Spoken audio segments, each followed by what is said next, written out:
Duchess Meghan has a superfan in Oscar de la Renta director.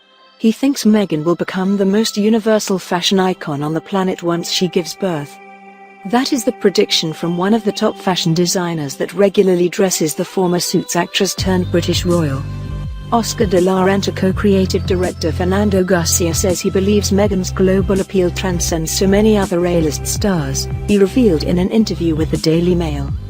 In recent weeks the style world lauded the Duchess of Sussex for sporting a $2,000 black printed silk chiffon Oscar de la Renta midi dress with unicorns showing off her baby bump during a royal visit to Bristol in the UK. And Garcia, 31, admits that working with the stunning actress turned style icon is fashion heaven.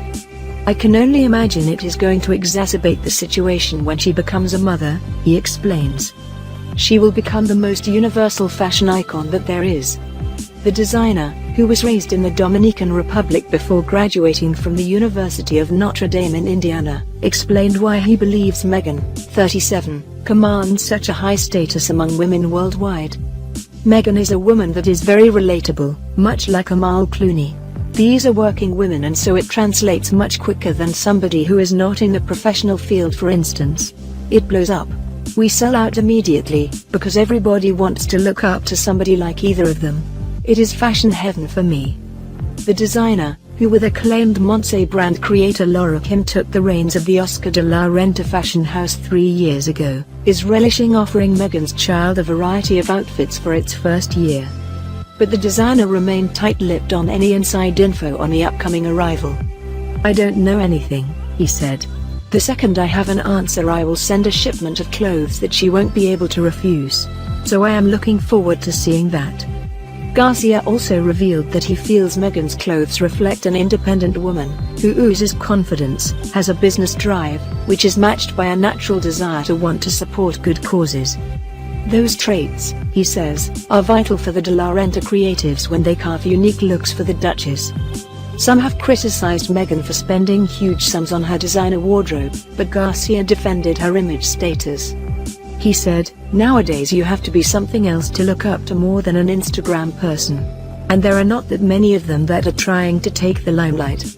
Garcia, who regularly designs outfits for Meghan and co-designed the outfit Meghan's mother Doria Ragland wore to the royal wedding in May last year, feels that Markle is inspirational to millions of people around the world and that will only heighten once she becomes a mother.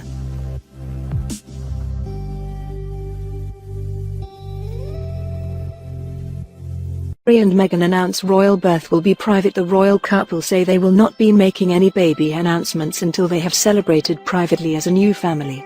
The Duke and Duchess of Sussex have said they will keep the plans around the arrival of their baby private. The royal couple added they will not be making any announcements until they have celebrated privately as a new family. Kensington Palace said in a statement, "The Duke and Duchess of Sussex are very grateful for the goodwill they have received from people throughout the United Kingdom and around the world as they prepare to welcome their baby. Their Royal Highnesses have taken a personal decision to keep the plans around the arrival of their baby private.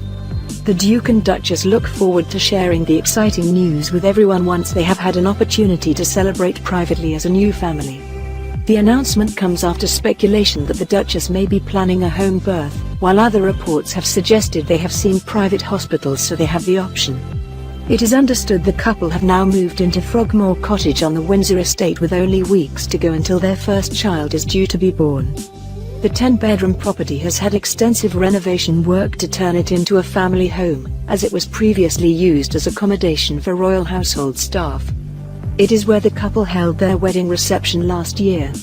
In a break from royal tradition, Meghan has also reportedly opted not to use royal house gynecologists because she does not want men in suits supervising her birth. According to the Mail on Sunday, the 37-year-old Duchess has appointed an unnamed female doctor to lead the team instead of Alan Farthing and Guy Thorpe Beeston.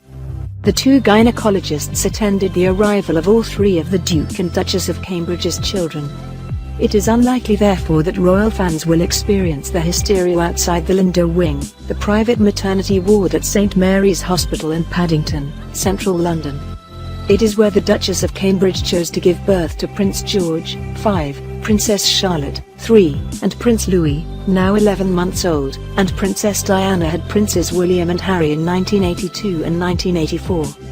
Elsewhere in the capital, however, officials this week said the landmark London Eye observation wheel on the banks of the River Thames will be lit in red, white and blue, the colours of the Union Jack, to mark the new royal baby's arrival. Oprah said Meghan Markle is being portrayed unfairly in the media during a segment on CBS this morning. She also praised the Duchess of Sussex for having a wonderful, warm, giving, loving heart. The media mogul is teaming up with Meghan and Prince Harry to launch a docu-series focusing on mental health, which is headed for Markle in 2020. Winfrey said she hopes the project helps reduce stigma and lets people know they're not alone in their mental health struggles. Oprah Winfrey spoke out against the negative press coverage surrounding Meghan Markle during her appearance on CBS This Morning Today. The media mogul, who is producing a docu-series with the Duke and Duchess of Sussex and attended their royal wedding last May, denounced the really unfair treatment of the royal mom-to-be in the media. "I think she's being portrayed unfairly, and I feel that if people really knew her, they would know that she is not only everything that we perceive for her as being graceful and dynamic and holding that position, but she just has a wonderful, warm, giving, loving heart," she said on the morning show. "I see all the crazy press around her and I think it's really unfair." Gayle King, who attended Meghan's baby shower in February, added, "She's very kind. She doesn't seem to buy into it though, which I think is really good." Oprah continued, "She actually does not read anything, which I find, I think that's remarkable, in spite of all that's going on. She does not read anything." Winfrey just announced today that she and the Sussexes are working on a new multi-part documentary series about mental health, which is set to launch on Apple in 2020. "Harry is co-creating this with me, and he's executive producing this with me," she added. "We've had several meetings, we've had secret meetings in London, I've flown there with the crew, sitting in sessions and talking about the directions we're going to take. Our hope is that it will have an impact on reducing the stigma and allowing people to know that they're not alone, and allowing people to speak up about it and being able to identify for themselves and their friends," she continued.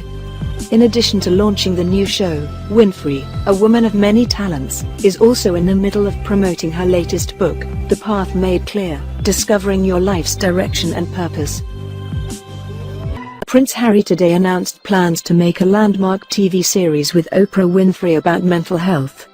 The Duke of Sussex wants the documentary series, which will be screened worldwide on the new Apple TV Plus online platform, to empower people who silently suffer with depression and other mental conditions to seek help.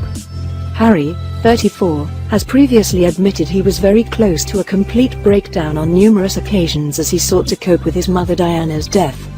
He will co-create and co-produce the series with Ms. Winfrey, who was a guest at the royal wedding last May when Harry married Meghan Markle in Windsor. They have been working on ideas for several months. Harry said today, "I truly believe that good mental health, mental fitness, is the key to powerful leadership, productive communities and a purpose-driven self. It is a huge responsibility to get this right as we bring you the facts, the science and the awareness of a subject that is so relevant during these times.